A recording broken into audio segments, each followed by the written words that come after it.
Thank you, Phil. I think, when you look at this thing that I love, that I hope who's ever listening that is not part of this community called project management, that you fall in love with. One of the biggest components is the people piece. And with people, everyone has their own intention. So when you look at stakeholder management, you unpack it in a three-part. I look at it as a three-part form, or you could just say from a high level, let's say emotional intelligence.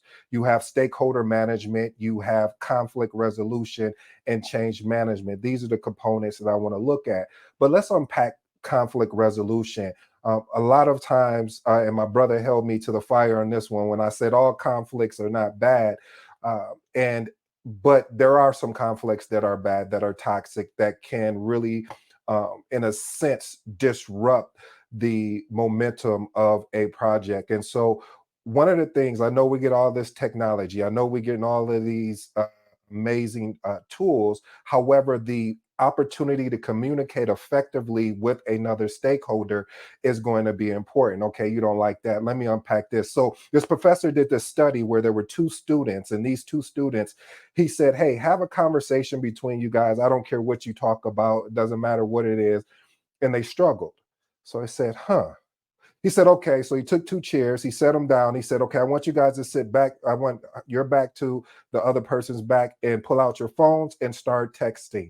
And next thing you know, they're having a fluid conversation through text, through a medium of text. And so nowadays, it's going to be important that the various mediums that we communicate on, that we have to ensure that it fits the need. I always say, know your audience. When you don't know your audience, you come in and say anything and then you lose the audience because they're not aligned with the focus of what you're discussing. So going back to that scenario, they had no issues of texting back and forth, but verbally they lost that medium. And so what I want to ensure that we do with emotional intelligence, when you have conflicts, it's not always about I'm just going to turn the other way and not solve it, because as you know, when we don't get to the root of conflicts and we have a surface layer approach to it, the conflict seems like it continues to bubble up and up into a point where now it's become a toxic environment to work in.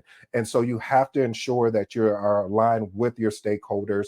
Now transitioning into change management. Change management from a standpoint, and I'm talking from a people standpoint, not from just change management of, hey, we need to make a change on this particular project. I'm talking about change management for people, the ability to guide teams and stakeholders through changes with empathy, and watch this, emotional support. I know that's the big word of the day. Anytime I say emotional support, we're gonna go like this, or put a one in the comments, because it's important that we don't lose that aspect of the transition. Anytime there's change, you have to support that emotional factor, because people love being comfortable. I love to be comfortable, but Phil always makes us uncomfortable. We're uncomfortable today. We had to do a lot. Phil thought of a strategy. We're executing it now. But the whole point of it is that it's important that we understand the value of the emotional support that's going to be required, and have empathy with people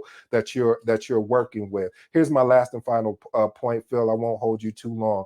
Collaborative decision making. You see, I didn't say collaborative change making. There's a difference. We know decisions and change. Excuse me, decisions and choices. I should have said. We shouldn't have. There's a difference. A choice is that you have options. A decisions, you've made you cut off everything else. You said this is it. This is what we're going forward with. If this doesn't work out, we have the ability to pivot. However, you still need that feedback. How do I get that feedback? Well, we have a transparent approach where, of course, I know your feelings are going to be involved, but I'm not attacking you, Mr. or Mrs. Stakeholder. I am attacking the work. I am discussing the work. And when we're discussing the work, I am showing you, hey, this is this, but I don't do it every 6 months or every quarter. I do it repeatedly. So this doesn't look new to you. This doesn't look like, oh, now all of a sudden you're saying, no, I'm giving you positive, and I'm giving you areas of opportunity for growth. Who doesn't want to grow? I know there's some out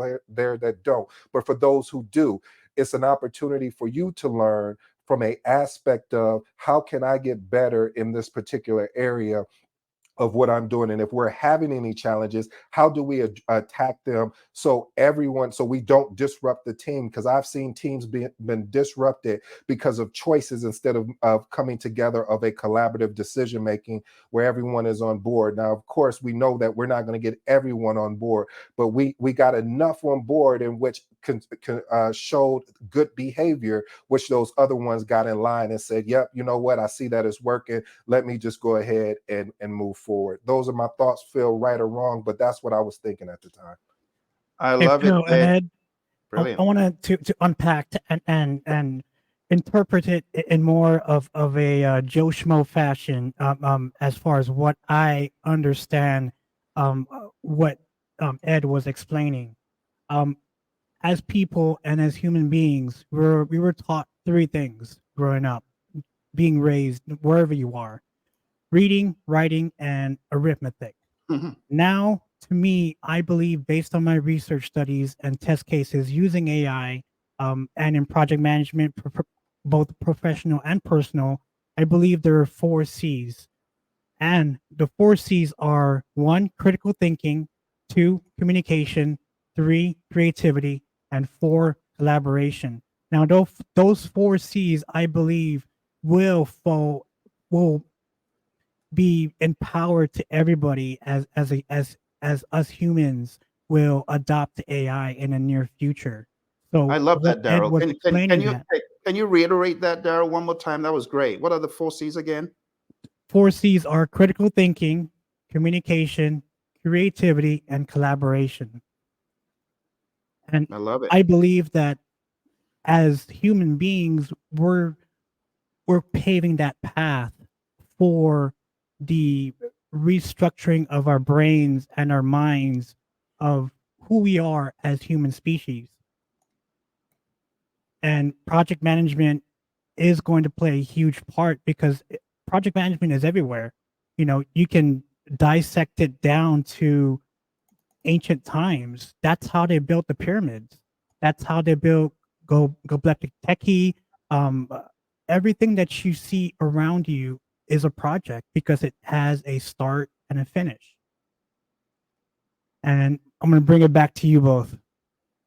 I love it, Daryl. So what you said is extremely profound, and I would like for us to digest that, unpack that a little bit more. Let's dive a little bit more into why what you said is so important. The PMI did some research, and what the PMI found was that the top 2% of project managers, as voted by their colleagues and peers and bosses, are those that have superior communication, leadership, collaboration skills.